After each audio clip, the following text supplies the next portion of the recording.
Assalamualaikum warahmatullahi wabarakatuh. Waalaikumsalam warahmatullahi wabarakatuh. Innal hamdalillah nahmaduhu wa nasta'inuhu wa nastaghfiruh wa na'udzu billahi min shururi anfusina wa min sayyiati a'malina. May yahdihillahu fala mudilla lahu wa may yudlilhu fala hadiya lahu. Asyhadu an la ilaha illallah wahdahu la syarika lah wa asyhadu anna sayyidana Muhammadan abduhu wa rasuluh alladzi la nabiyya wa la rasula ba'dah. Allahumma shalli wa sallim wa barik ala sahbihi wa habibihi sayyidina wa habibina wa syafi'ina wa qurrati a'yunina wa maulana Muhammad wa ala alihi wa ashabihi wa man tabi'ahu min jami'i ummati amma ba'd. Ma'asyiral muslimin, saudaraku seiman seagama seakidah segenap jamaah pengajian rutin malam Ahad Masjid Jami' Al-Ikhlas RT 03 RW 07 Komplek TNI AD Bumi Ciparusa Asri di Tekam, yang seluruhnya saya hormati, rahimakumullah wa hadakumullah wa hafizakumullah. Segala puji hanya milik Allah. Salawat dan salam semoga tetap dilimpahkan selalu atas kekasihnya Allah, panutan kita yang mulia, baginda tercinta Nabi Agung, Nabi besar Muhammad sallallahu alaihi wasallam, beserta seluruh keluarganya, para sahabatnya, dan seluruh pengikutnya yang setia kepada beliau, yang tetap cinta kepada beliau. Ahlan wa sahlan wa marhaban. Masya Allah. Sehat pada nih? Udah sini aja, sini dah. Udah sini aja. Tangan saya nggak habis tahu nggak ketemu. Tambah gemuk sekarang ya. Makan nasi liwet mulu. Semoga kelak di hari kiamat kita semuanya selaku umatnya yang mengaku cinta kepada beliau mendapatkan syafaatul ijma dari beliau, mendapatkan air telaga beliau, mendapatkan keselamatan kebahagiaan di hari kiamat, dikumpulkan oleh Allah bersama rombongan para siddiqin, para syuhada, para sholihin. Amin ya Allah ya rabbal alamin. Ma'asyiral muslimin rahimakumullah wa hadakumullah wa hafizakumullah. Kita awali taklim rutin kita pada malam ini sebagaimana biasa dengan pembacaan umul kitab suratul Fatihah dan dengan pembacaan sholawat atas Nabi kita tercinta, yang pahalanya kita hadiahkan untuk seluruh ahli kubur keluarga kita, terutama untuk kedua orang tua kita, guru-guru kita, juga para sesepuh kita, kakek nenek kita, paman bibi kita, kakak adik kita, anak cucu kita, dan saudara-saudara kita.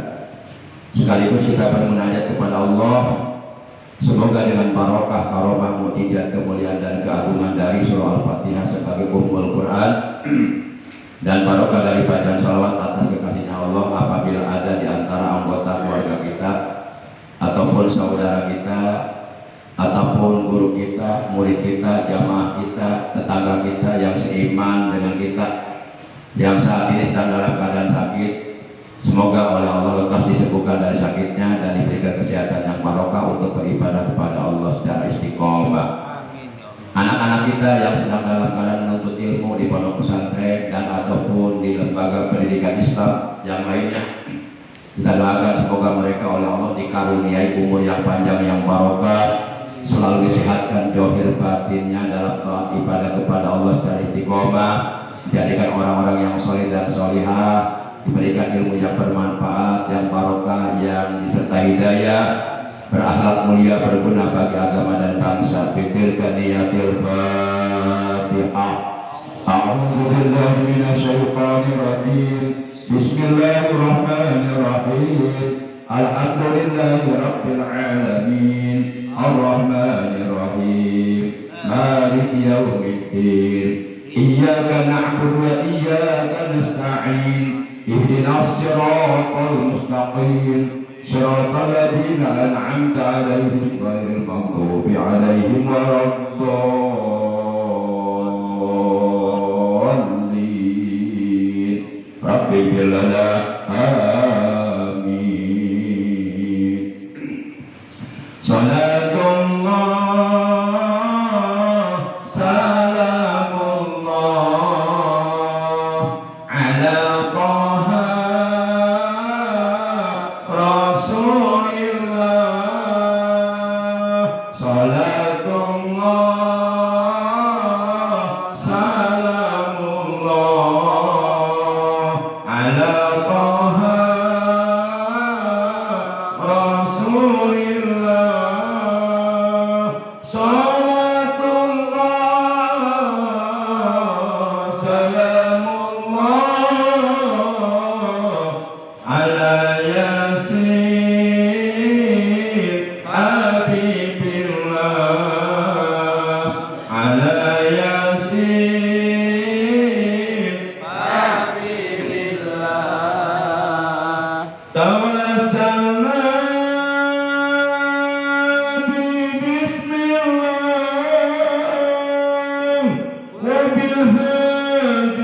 وبالهادي رسول الله توسلنا بسم الله وبالهادي رسول الله وكل مجاهد لله بأهل البدر يا الله بأهل البدر يا الله صلاة الله سلام الله على طه رسول الله صلاة الله سلام الله على طه رسول الله صلاة الله سلام الله على ياسين حبيب الله على ياسين حبيب الله إلهي سلم الأمة من آفات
Ma'asyiral muslimin rahimakumullah wa hadakumullah wa hafizakumullah.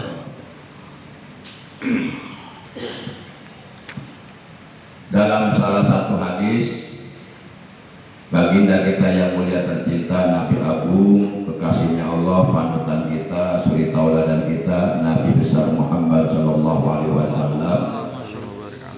Beliau telah bersabda, "Atsbatukum 'ala sirat, asyaddukum hubban li ahli baiti." Kata beliau,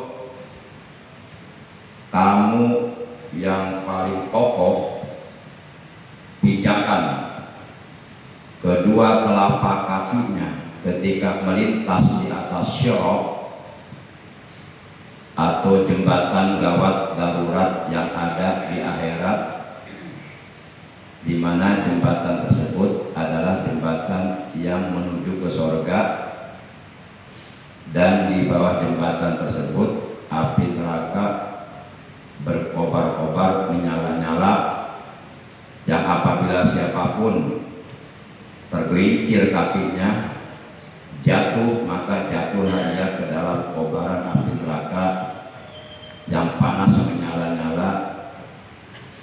Tentu tidak ada siapapun yang sanggup untuk memberikan pertolongan kepadanya. Jadi asbatukum 'ala sirat, kamu yang paling kokoh pijakan kedua telapak kakinya ketika meniti, ketika melintas di atas sirat menuju ke surga.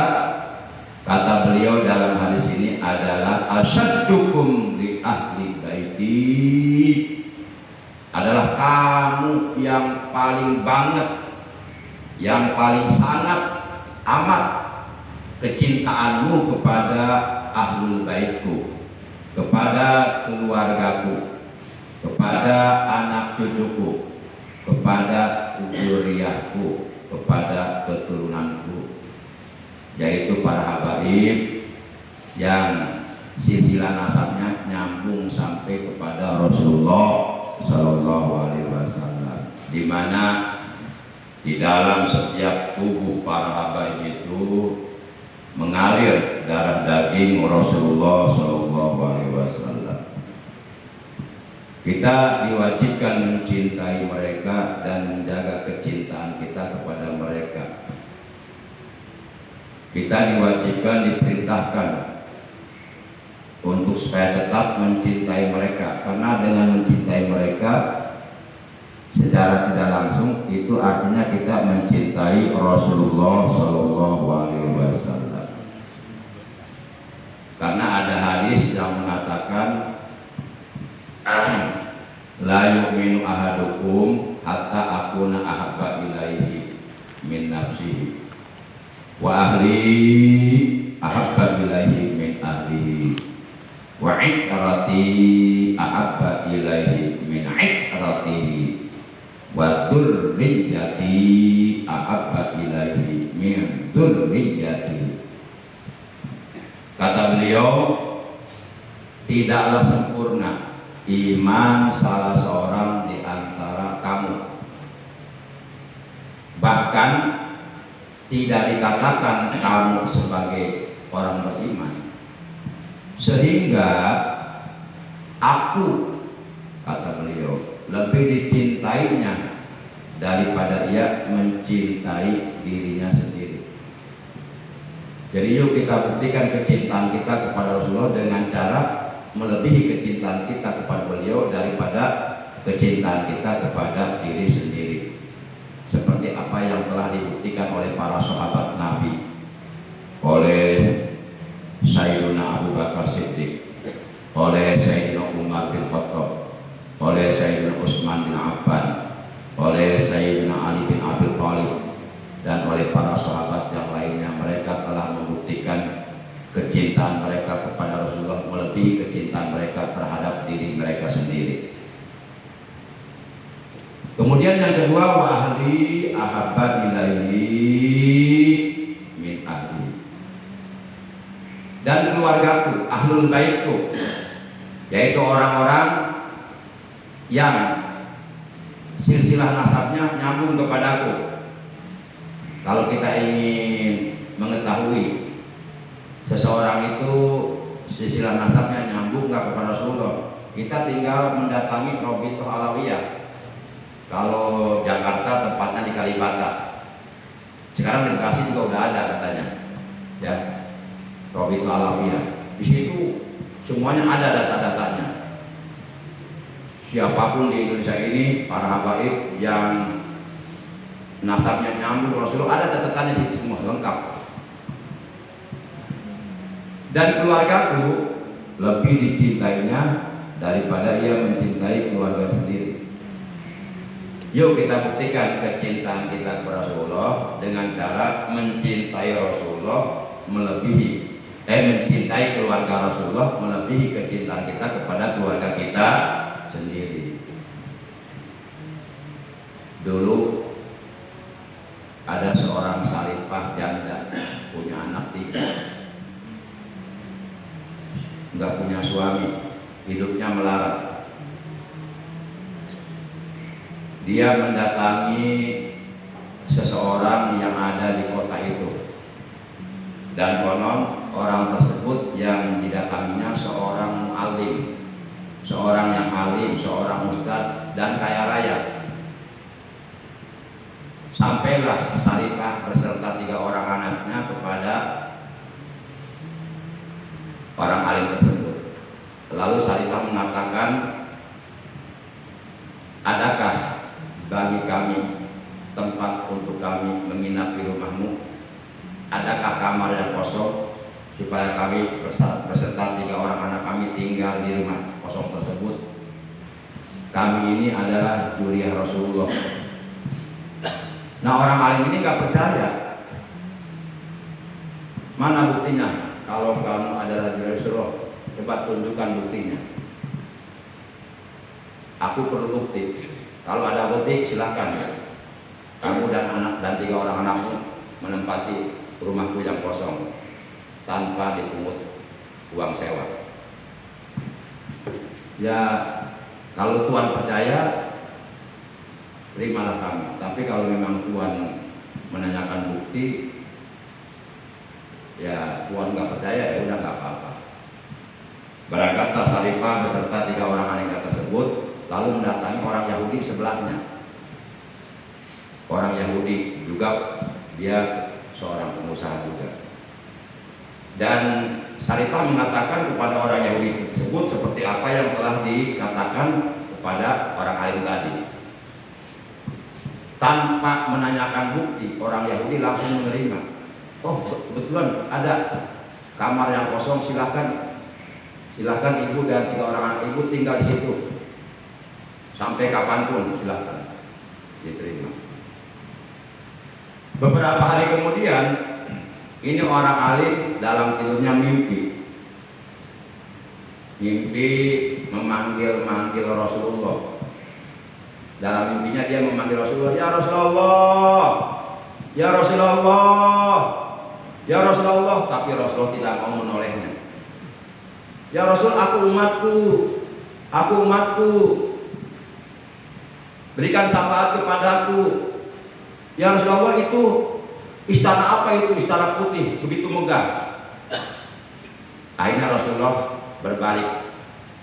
Itu sebenarnya istana putih tadinya buat kamu, kalau saat itu kamu menerima keturunanku, Saripah itu, dengan 3 orang anaknya. Tapi sekarang istana putih itu sudah milik orang Yahudi itu, yang menerima keturunanku dengan 3 orang anaknya. Ya Rasul, aku umatmu. Dulu kamu pernah menanyakan kepada keturunanku, mana bukti bahwa engkau keturunan Rasulullah? Nah sekarang aku balik nanya sama kamu, mana bukti kalau kamu ngaku cinta umatku? Di saat keturunanku datang minta tolong untuk bertempat tinggal, kenapa kamu tolak? Ini dia menyesal orang itu. Padahal dia orang alim, orang kaya, malah orang Yahudi yang dapat istana itu. Masya Allah, menyesal di akhirnya. Para jamaah, jadi wa ahli ahabba ilaihi min ahlihi. keluargaku, ahlul baitku lebih dicintainya daripada ia mencintai keluarga sendiri. Jadi kalau ada habaib bertamu ke rumah kita, kita wajib memuliakannya. Jangankan habaib, jangankan guru kita, jangankan teman kita, jangankan saudara kita, sekalipun orang tidak dikenal bertamu, kita wajib menghormat tamu. Tapi tetap harus waspada, harus curiga, sebab sekarang udah banyak terjadi modus ya. Kehati-hatian boleh, kewaspadaan boleh, tapi tetap siapapun bertamu ke rumah kita, ya terima dengan baik. Sepanjang si tamu ini tidak ada niat jahat, tidak ada niat untuk menipu kita dan sebagainya dan seterusnya. Seperti belum lama saya kedatangan seorang mengaku habib, tapi hati nurani saya mengatakan ragu-ragu, karena saya tidak melihat tanda-tanda kehabibannya. Tapi tetap saya, walaupun hati nurani saya ragu-ragu, tapi tetap saya menghormati dia, memuliakan beliau. Tetap saya terima ngobrol kurang lebih 1 jam. Begitu pulang saya kasih uang bensin. Dan dia nggak minta-minta sama saya, malah dia mendoakan saya. Akunya Habib Hasan dari Pekalongan. Dan saya belum pernah ketemu orang tersebut. Para jamaah yang dimuliakan oleh Allah Subhanahu wa Ta'ala. Tapi untuk wilayah Cibarusah, kalau umpama bapak-bapak jamaah kedatangan seseorang aku Habib, hidungnya mancung, tinggi besar, ya kalau bapak-bapak ingin waspada atau melihat tanda-tanda yang mencurigakan dari orang tersebut, telepon saya aja. Nanti saya telepon Habib Abdul Rahman Al-Jufri. Nanti kita pertemukan dengan Habib Rahman, nanti ketahuan palsunya. Sekarang banyak orang-orang ngaku Habib padahal bukan Habib. Hati-hati. Jadi Habib ini dimanfaatkan oleh orang-orang tertentu yang memang punya niat busuk gitu, punya niat untuk menipu masyarakat.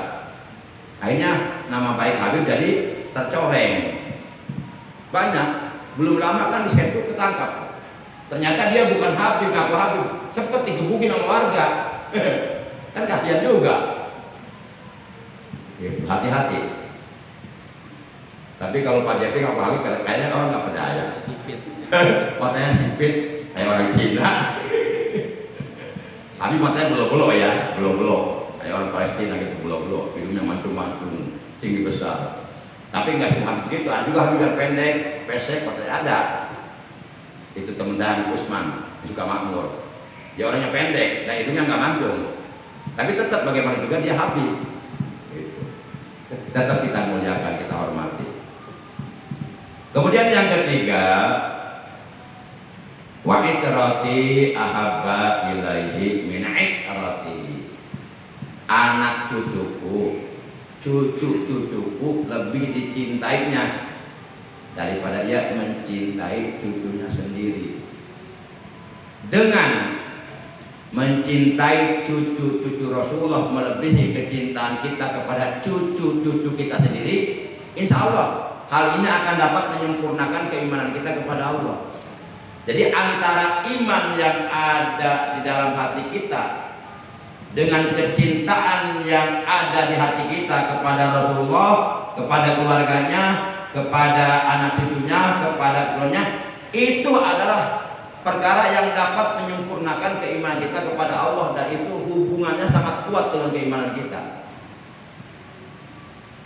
Sehingga dikatakan di awal hadis, tidak akan sempurna keimanan salah seorang di antara kamu sehingga ia mencintai Rasulullah melebihi kecintaannya kepada dirinya sendiri, sehingga ia mencintai ahlul bait Rasulullah, keluarga Rasulullah melebihi kecintaannya kepada keluarganya sendiri, sehingga ia mencintai cucu-cucu Rasulullah melebihi kecintaannya kepada cucu-cucunya sendiri. Dan yang keempat, yang terakhir, wa dzurriyyati ahabba ilaihi min dzurriyyatihi, dan keturunanku, yaitu para habaib yang di dalam tubuh mereka mengalir darah daging Rasulullah, lebih dicintainya daripada ia mencintai keturunannya sendiri. Siapapun umat Islam di dunia ini yang di hatinya tertanam kecintaan yang mendalam, kecintaan yang luar biasa kepada Rasulullah, kepada keluarga Rasulullah, kepada cucu Rasulullah, kepada keturunan Rasulullah, maka orang seperti ini kelak di saat ia melintas di atas sirat, di saat ia melintas meniti di atas jembatan gawat darurat menuju ke surga, maka ia oleh Allah akan diperlakukan pijakan kedua telapak kakinya akan kokoh, artinya ia akan selamat, tidak akan jatuh. Asbatukum ala sirat asadtukum hubba li ahli baiti. Kamu yang paling kokoh, yang paling kuat pijakan kedua telapak kakinya di saat melintas di atas jembatan gawat darurat menuju ke surga. Asadtukum hubba li ahli baiti adalah kamu yang paling banget, yang paling amat, yang paling sangat kecintaanmu kepada ahlul baitku. Ini harus jelas banget. Tinggal kita mau enggak merealisasikan, mau enggak berusaha untuk mengimplementasikan isi hadis ini. Para jamaah yang dimuliakan oleh Allah SWT. Bahkan siapapun yang mengaku beragama Islam namun di hatinya menyimpan kebencian kepada ahlul bait Rasulullah, namun di hatinya menyimpan kebencian kepada cucu-cucu Rasulullah, namun di hatinya menyimpan kebencian yang amat sangat kepada keturunan Rasulullah, kepada para habaib, maka kelak di hari kiamat ia oleh Allah akan dikumpulkan bersama orang-orang Yahudi dan tempat kembali adalah neraka. Orang-orang Yahudi itu tempat kembali neraka, tempat tinggal neraka.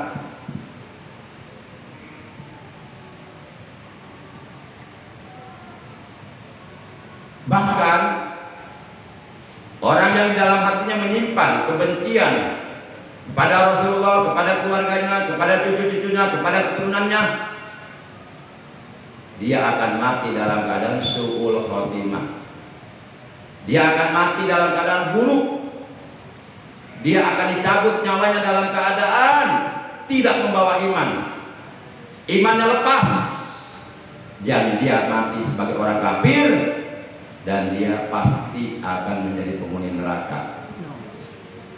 Walaupun ketika hidupnya rajin tahajudnya, rajin sholat 5 waktunya, selalu berjamaah, rajin baca Quran tiap hari, Senin Kamis selalu puasa, orangnya dermawan dan sebagainya dan seterusnya. Tapi kalau di saat dia menghembuskan nafasnya yang terakhir, di hatinya masih ada kebencian kepada keturunan Rasulullah, kepada cucu-cucu Rasulullah, kepada keluarga Rasulullah, apalagi kepada Rasulullahnya, maka dia akan mati dalam keadaan su'ul khotimah, tidak membawa iman, dan dia akan menjadi penghuni neraka. Hal ini sebagaimana diterangkan di dalam kitab Mu'jamul Kabir, hadis riwayat Imam Tabrani, bahwa Rasulullah SAW beliau bersabda, "Lau anna rajulan shalla wa shoma wa sofana baina rukni wal maqam summa mata mubghidhan li ahli baiti illa dakhalan nar."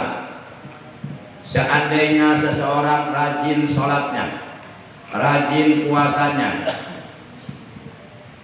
dan tiap tahun berangkat ibadah haji, lalu ia di saat akan meninggal dunia atau di saat akan menghembusnya nafasnya yang terakhir kali, di hatinya masih ada menyimpan kebencian kepada keluargaku, kata beliau, illa dakhalan nar, melainkan dia akan masuk ke dalam kobaran api neraka.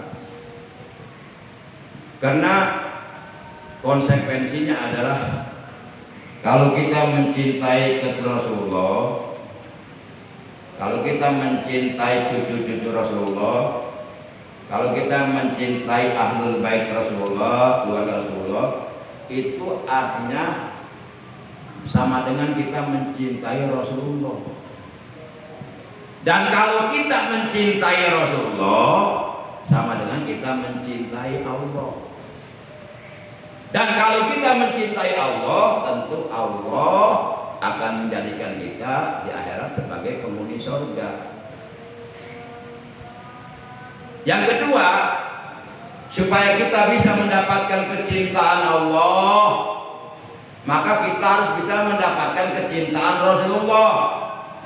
Dan supaya kita bisa mendapatkan kecintaan Rasulullah, yang kedua kita harus mencintai pewaris Rasulullah.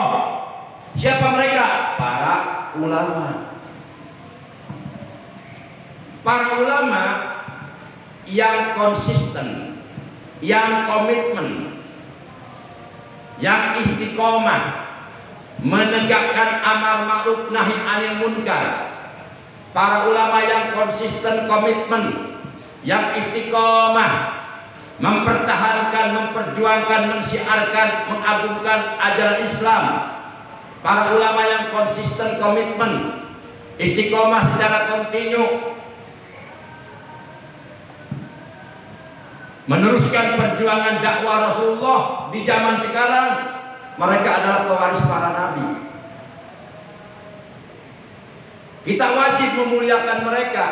Dengan memuliakan para ulama pewaris para nabi, itu artinya kita telah memuliakan para nabi. Dan kalau kita sudah bisa memuliakan para nabi, maka tentu oleh Allah kita akan dipertemukan dengan para nabi nanti dalam akhirat, terutama dengan nabi kita tercinta, Nabi Agung, Nabi besar Muhammad Shallallahu Alaihi Wasallam.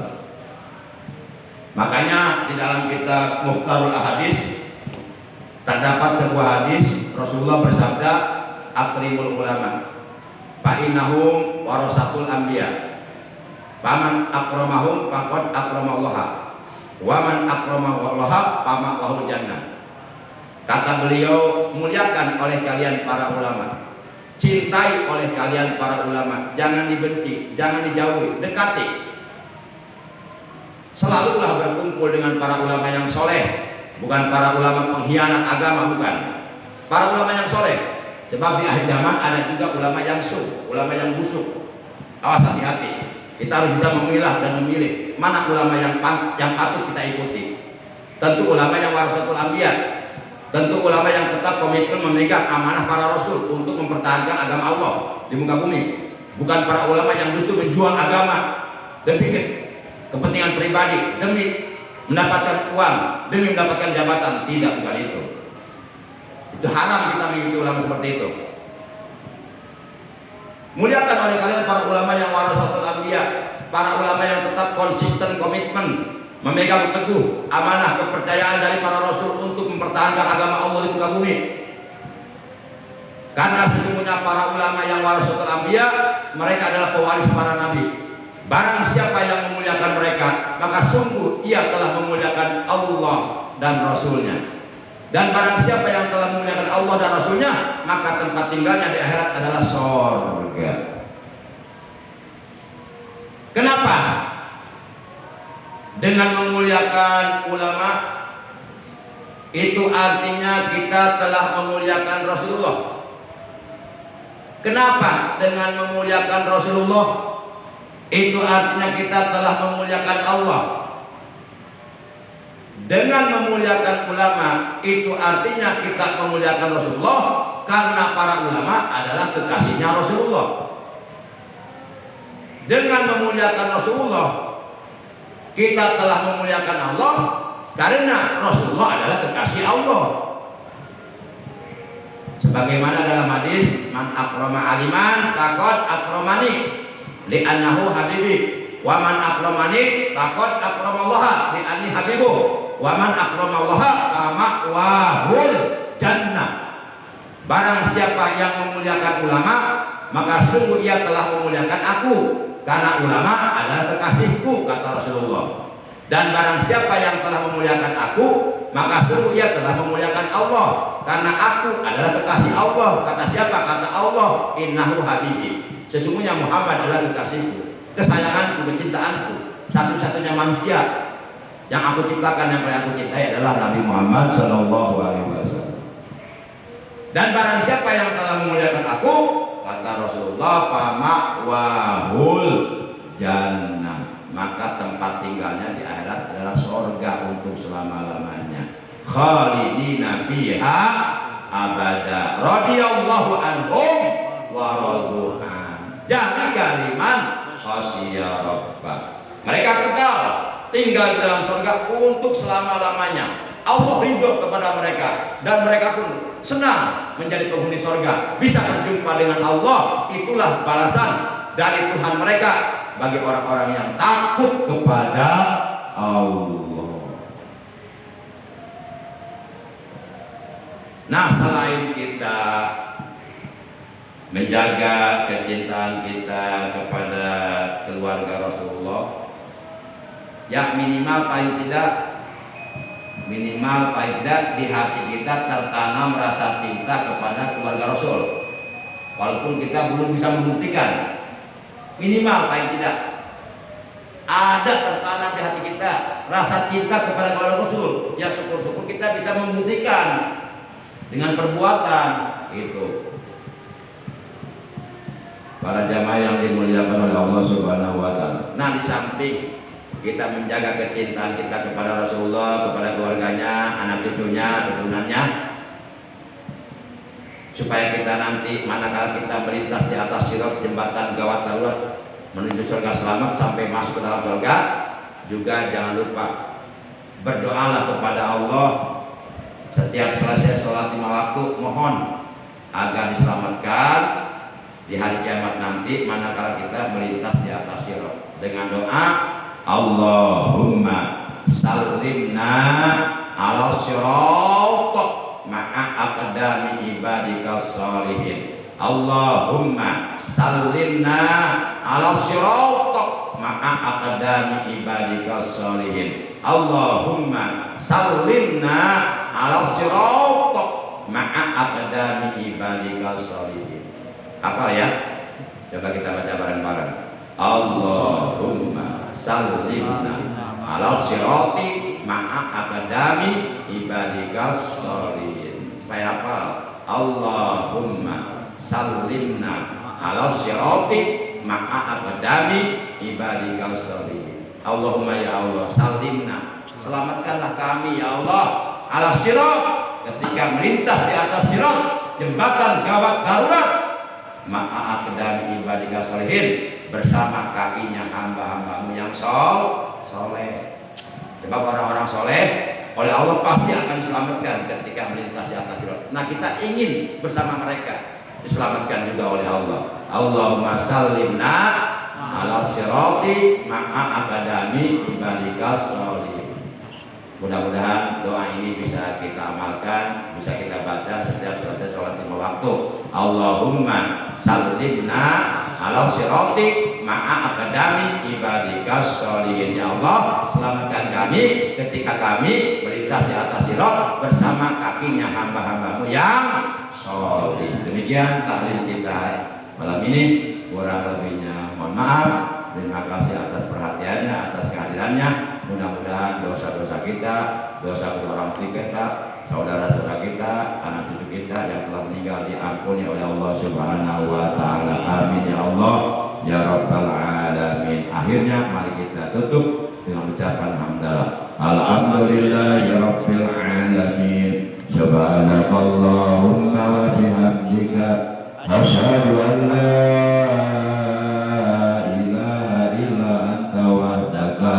la syarika laka astaghfiruka wa atubu ilaik.